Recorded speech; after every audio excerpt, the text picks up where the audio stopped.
ሰላም አሌይኩም ወረህመቱላህ ወበረካቱ። ሰላም እንዴት ናችሁ? እኔ ደህና ነኝ አልሐምዱሊላህ። ውሎ እንዴት ነው? ስራ እንዴት ነው? እንዴት ይዟችኋል? ከጠፋፋን ከሰሞኑ በጣም እየጠፋው ነው አልመችኝ እያለን ቪዲዮ ለመቅረጽ ሰው አልሐምዱሊላህ ረቢል ዓለሚን ዛሬ ቤታችን ተመልሰናል። ከጠዋት ላይ ነው የተመለስነው። አሁን ከሰዓት ነው ቪዲዮ እየቀረጽኩ ያለሁት እና ብዙ ጊዜ ሰሞኑን የጠፋሁት ያው እንደነገርኳቸው ሌላ ቦታ ነበርን። ከዛ እዛ ደግሞ ቪዲዮ መቅረጽ አይቻልም ማለት እንደዚህ ቪዲዮ ለመቅረጽ ትንሽ ምንም አይነት ቦታ ሊሆን ይችላል ሊያስፈልጋቸው አሳተር የምትሉበት እና ለዛ አይመችም ነበር። እዛ ነበርኩኝ። እንደምትመለከቱት አልሐምዱሊላህ ረብል ዓለሚን ዛሬ ቤታችን ተመልሰናል ማለት ነው። ናፍቃችሁኛል፣ የምር በጣም ነው ናፍቃችሁ እና ላይክ፣ ሼር፣ ሰብስክራይብ አድርጋችሁ አበረታቱኝ። እስከ ቪዲዮ መጨረሻ አብራችሁ ቆዩ። ዛሬ የመጣሁበት ነገር ደግሞ ብዙዎቻችሁ በስራ ማጣት ምክንያት ህገወጥ የሆናችሁ እንዴት ነው እጅ ሰተን የምንገባው እያላችሁ ነው። ህጋዊ የሆናችሁ ደግሞ እንዴት ነው ትኬት ቆርጠን የምንሄደው እቃማውን የምናደርገው ምናምን እያላችሁ ነው ጋይስ። እና እስኪ አብረን እናወራበታለን። እስከ ቪዲዮ መጨረሻ አብራችሁ ቆዩ ማለት ነው። እና እኔ ግቡ አልልም፣ ከሁለቱም ወገን የሆናችሁ ግቡ አልልም። ህገወጥም ብትሆኑ ህጋዊም ብትሆኑ ሂዱ አልልም። ምክንያቱም የምትሄዱት በባዶ እጃችሁ ከሆነ ማለት ነው። እና ግዴታ የሆነ ነገር ያስፈልጋል ወይ ደግሞ የሚያስፈልገው ነገር አንድ እዛ የሆነ ነገር ገዝታችሁ ከሆነ ምሳሌ ቦታ ሊሆን ይችላል ወይ ደግሞ ባንክ ቤት ብር ካላቸው ምናምን ችግር የለውም። እሱ የሆነ ነገር ሸጣ አድርጋችሁ የሆነ ነገር መክፈት ትችላላችሁ፣ ይሆናችኋል ማለት ነው። ወለቴም ግን ምንም ነገር ሳይኖራችሁ ብርም ሳይኖራችሁ የሆነ ነገር እዛ ሽጣችሁ የምትቀይሩ ነገር ሳይኖራችሁ ዝም ብላችሁ በባዶ ነገር ነው የምትሉ ከሆነ ከባድ ነው እናንተ። ምክንያቱም አሁን ላይ እንደ ድሮ አይደለም። በቃ አሁን ላይ ከሀገር ለመውጣት በጣም እየከበደ ነው ያለው። ምክንያቱም ፕሮሰሱ ራሱ ማለት ነው ጋይስ የሚያውቀው ያውቀዋል፣ እውነት ለመናገር ማለት ነው። በቃ እንደ ድሮ ዝም ብለሽ በአንድ ወር ወይ በሁለት ወር ብቻ ፓስፖርትሽን ልከሽ ትምህርትሽን ተምረሽ የመዲያም ቤት ቢሆን ማለት ነው የመዲያም ቤት ቢሆን እንደዛም ሆኖ ራሱ ማለት ነው መሄዳች በአንድ ወርም ሆነ በሁለት ወርም ሆነ ማለት ነው አይቻልም ጋይስ። አሁን ላይ በጣም ጊዜው ተቀይሯል። በቃ ቢያንስ የሆነ ይሄንን ነገር ከፈለግሽ ደግሞ በወር ውስጥ ወይ በሁለት ወር ውስጥ እንደዚህ ለማድረግ ከፈለግሽ ደግሞ የተወሰነ ነገር ያው አልነግርሽም፣ እጅሽን ሰጥሽ ነው ይገባሻል፣ እጅሽን ሰጥሽ ነው። ስለዚህ እጅ ይፈልጋሉ እና ለድሃ መሆን አይደለም ለሌለው ሰው ኢትዮጵያ ውስጥ ከባድ ነው። የሆነ አላማ የሆነ ያሰባችሁት ነገር ከሌላቸው በስተቀር ባትሄዱ ይሻላል። በተለይ ደግሞ እዚህ ሳዑዲ ያላችሁ ልጆች የእናንተ ጥያቄ ነው ይሄ ራሱ ማለት ነው። እና ኒዕማ ነው ሀገሩ፣ ረህመት አለው፣ እዝነት አለው፣ በረከት አለው። ማሻአላ ተበረከተ። እና ቢያንስ ራበኝ የምትሉ እናንተ ይሄ እውነት ለመናገር የርባችሁ አይመስለኝም። ዝም ብላችሁ ያፋ አመል ይመስለኛል። ምክንያቱም እዛ ሀገር ላይ እኔ የሚርባ አላውቅም። የሚርባቸው የት ነው? ገጠር የሚሰሩት ወንድሞቻችን ናቸው። እነሱ ወይ ከራሳቸው ገዝተው ካልሆነ ወይ ሰዎቹ ካላመጡላቸው ከባድ ነው። ምክንያቱም ቢጋ ላይ አያገኙም። ሩቅ ነገር ተጉዘው ሩቅ ቦታ ሄደው እዛ ለመድረስ ደግሞ ቢያንስ የስንት ሰዓት መንገድ ተጉዘው ነው የሚያገኙት። እና እነሱ ናቸው ራብ የሚሉ ራሱ የሚታመኑት እና የሚያምርባቸው ማለት ነው። እኛ ከተማ ተቀምጠን ቢያንስ እንዲያው ዘመድ እንኳን የለኝም ብለሽ ብትይ በተለይ መካ ከሆንሽ አረመዴሽ መፍታት ትችያለሽ። አቤት እዛ ስንት ሰደቃ እንትን የሚላለ ስንት ዲሃም ይሰጣል ማለት ስንት ሀብታም ይሰጣል ሰደቃ ተልጃሪያ ነው እንደሚባለው እሱ ራሱ። እና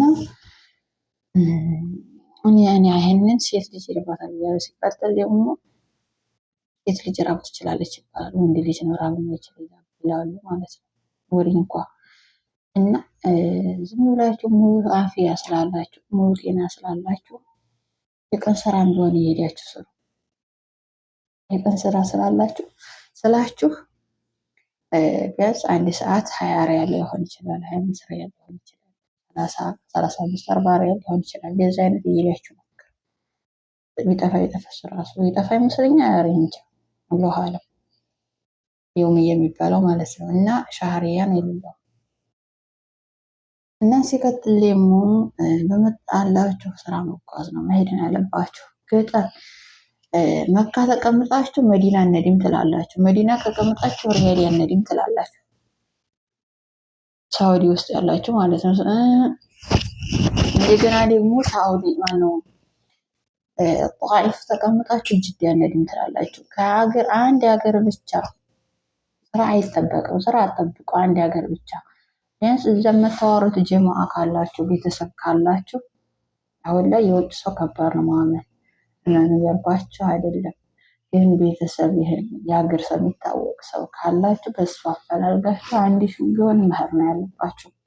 ምሳሌ ከመካ ሪያድ ወይም ከጅዳ ሪያድ አሁን 100 ሪያል ወይ 150 ሪያል ወር እስከ 200 ሪያል ብላችሁ ያዙት። የባስ መቀመጥ በባስ መሄድ ትችላላችሁ፣ ህጋዊ የሆነችሁ ማለት ነው። ትንሽ ከባድ የሆነው እንዲህ አይነት ነገር ህገወጥ ለሆናችሁ ነው መንገዱ ትንሽ የሚያስፈራው። ያው በመሻወር ካልሆነ በቀር ምናምን ብር ገባችሁ እናንተ ማስበው ለእናንተ ህጋዊ የሆነ ሰው የትም ሄዶ በትንሽ ብር መሻወር ይሰራል። የሚጨነቀው እኔ ምንም ምለው ያው ርዝቅ ካለቀ አለቀ፣ ርዝቅ ካላለቀ አላለቀ ነው። ግን ሰበብ መኖሩ ጥሩ ነው እና እናንተ ህጋዊ የሆናችሁ እንደዛ እያደረጋችሁ ሞክሩ። ህገወጥ የሆናችሁ ደግሞ ተንቀሳቀሱ። ዝም ብላችሁ ዝም አትበሉ። አገር ከምትገቡ ይሻላችኋል። ሀገር እንዴት ብለን እጅን ሰተን የሚመጣው እንዴት ብለን እንዴት አቤት እጅ ሰተሽ እጅ መስጠት እኮ ቀላል ነው። የት ነው የሚሰጠው ምናምን እያላችሁ ነው። ሹመት ሲበር ላይ ሄደሽ ማለት ነው እዛ ቁጭ ብትላቸው ያነሱሻል። እዛም አድርሽ ራዘሽ ወርጣዎቿን የሚሸርጣ ያዘ ይዘሽ ይሄዳል። በቃኛ አልፈለግም ይዘኸኝ ሄድ ብለሽ ይዘሽ ይሄዳል። ግን ዋናው እሱ ነገር ሳይሆን ምላችሁ እዚህ እንደዚህ ይሆናችሁ እዛ ከሌላችሁ እንዴት ልትሆኑ ነው? ይሄን አስቡ ለራሳችሁ ማለት ነው። ከመያያችሁ በፊት እውነት ለመናገር በጣም ከባድ ነው። ብዙ ማውራት እየቻላችሁ ማታወሩበት ነገር ሊኖር ይችላል። ብዙ ማድረግ እየቻላችሁ ማድረግ የማትችሉበት ነገር ሊኖር ይችላል እና አንዳንድ ጊዜ ራቅ አድርጎ ማሰቡ ኸይር ነው፣ ለበጎም ነው። እና ምን አልኩኝ መሰላችሁ? በቃ አላህ የሆነ ነገር በሆነ ነገር ሲፈትናችሁ በጀርባችሁ በጣም ከፍተኛ ነገር አስቀምጦላችሁ ዝም ብሎ አይደለም እና ያንን ምኑበት ሙስሊም ሆናችሁ ማለት ነው። በቃ ኸይር ነው፣ ለበጎ ነው የሚፈትነኝ። ይሄ እሱ ነው የሚሰጠው አላህ ሀቢብቲ። በአንድ ደቂቃ ውስጥ ህይወትሽን ይቀይረዋል አላህ አይሳንም። በአንድ ደቂቃ ውስጥ ደግሞ ህይወትሽንም ሊወስደውም ሊያጠፋውም ይችላል ከዚህ ጀምሮ ማለት ነው። እና እንዲህ አይነት ጊዜ ላይ ይኖር ቀጥል ዱንያ ደግሞ አይሞላም። ማንም ሰው ለጊዜው ሊደሰት ሊያምርበት ሊለብስ ሊያገኝ ይችላል። ግን ማግኘት እንዲያለ ሁሉ ማጣትም አለ።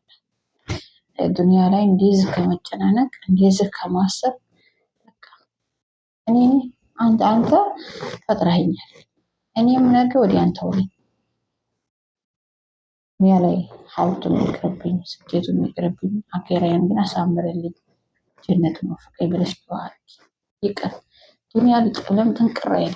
ዱንያ ላይ ሀብታም ሆኜ ማንም ከሚያጨበጭብልኝ በቃ እንደዛ ነው እንደዚህ ነው እያልኩ የፈለኩት ከምበላ ከምጠጣ ከማጌጥ የፈለኩትን ከአንድ ቤት ከአንድ መኪና ከማገላበጥ ዱንያ ላይ ማለት ነው ስቅሌት ብዬ በማጣት አኬራ ላይ ጀነት በገባ ነው ይሻላል።